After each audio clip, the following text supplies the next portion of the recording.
Assalamualaikum warahmatullahi wabarakatuh. Nama saya Muhammad Ikmal bin Gantor.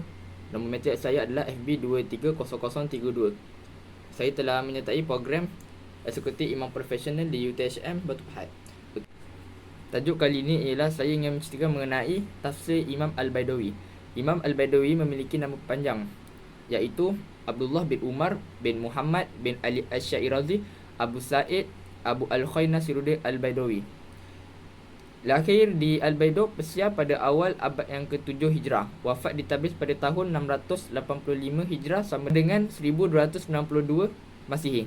Namun sebahagian riwayat menyebutkan bahawa ia wafat pada tahun 691 Hijrah. Beliau seorang ulama di bidang fikih, usul fikih, ilmu kalam, hadis, tafsir dan nahwu. Kerana ia lahir di kota Al-Baidah, maka ia disebutkan sebagai Al-Badawi, iaitu orang Al-Baidah. Okey, kita pergi yang seterusnya, iaitu metod tafsir Al-Badawi.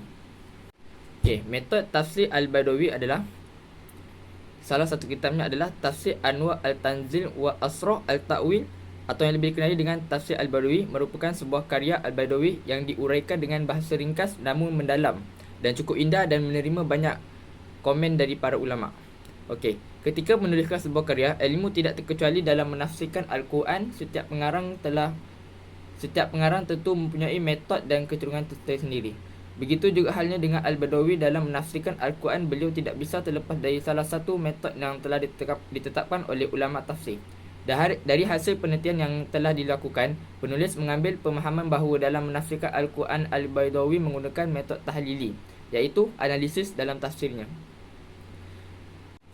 di mana beliau menafsirkan ayat-ayat Al-Quran dari berbagai segi yang terkandung dalam ayat-ayat yang ditafsirkan secara berurutan sesuai dengan Mushaf Utsmani, yakni dimulai dari surah Al-Fatihah dan diakhiri dengan surah An-Nas. Sedangkan apabila ditinjau dari segi sumber, kitab Anwar At-Tanzil wa Asrar Al-Ta'wil ini menggunakan pendekatan tafsir bil ma'thur dan bil ra'yi sekaligus, yakni pengambilan sumber penafsirannya berasal dari ayat-ayat Quran itu sendiri, hadis Nabi SAW, pendapat para sahabat dan tabi'in, serta tidak meninggalkan ra'yunya sendiri. Terkadang beliau menafsirkan Al-Quran hanya dengan bersandar pada akal fikirannya sendiri dan memasukkan begitu saja ke dalam tafsirnya. Okay, kita pergi ke penafsiran Al-Baidawi dengan unsur ni al-ra'i. Al-Baidawi memberikan keleluasan pada akal fikirannya dalam melakukan penafsiran ra'yu pribadinya tersebut. Beliau disisipkan secara mahir dan teliti serta disusun dengan kata yang ringkas untuk memperkuat analisis tafsirnya. Hal ini bisa terlihat dengan banyaknya argumen Al-Baidawi yang dikembangkan dalam menjelaskan ayat banyak menggunakan dalil akli, iaitu alasan rasional. Contoh penafsiran dengan bil ra'yi ini salah satu terdapat daripada surah An-Naml ayat 22. A'udzu billahi minasyaitonir rajim. فَمَكَثَ غَيْرَ بَعِيدٍ فَقَالَ أَحَطتُ بِمَا لَمْ تُحِطْ بِهِ وَجِئْتُكَ مِنْ سَبَإٍ بِنَبَإٍ يَقِينٍ. Sadaqallahul Azim. Maksudnya, maka tidak lama kemudian datanglah Hudhud. Lalu ia berkata, aku telah mengetahui sesuatu yang kamu belum mengetahuinya, dan kubawa kepadamu dari negeri Sabak suatu berita penting yang diyakini. Al-Baidawi mengemukakan bahawa Nabi Sulaiman AS telah menyelesaikan bangunan Bait Al-Maqdis lalu bersiap-siap untuk menunaikan ibadah haji.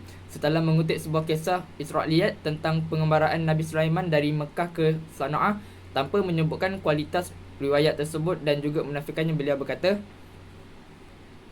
barang di antara keajaiban kekuasaan Allah dan dikhususkan bagi hamba-hambanya, terdapat perkara yang lebih besar darinya yang menyebabkan orang-orang mengetahui kekuasaannya akan mengagungkan dan sebaliknya, orang-orang mengingkarinya akan menolaknya.